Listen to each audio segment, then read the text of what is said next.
Saya merasa sangat bahagia hari ini mendapatkan kegiatan yang sangat bermanfaat ya, dengan adanya rapat koordinasi Kemendikbudristek ini sangat bermanfaat untuk penyelenggaraan pendidikan ke depan, khususnya di Aceh Singkil dan umumnya di Aceh. Dengan program-program yang tadi dibicarakan tentang program PPDB. Untuk program PPDB kami sedang berkoordinasi dengan tim, ya, dengan kepala SMA dan beberapa kepala sekolah untuk menyiapkan penyelenggaraan PPDB.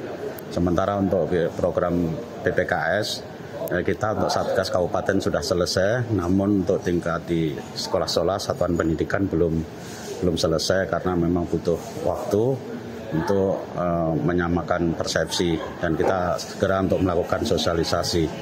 Saya kira demikian yang bisa kita sampaikan di saat ini.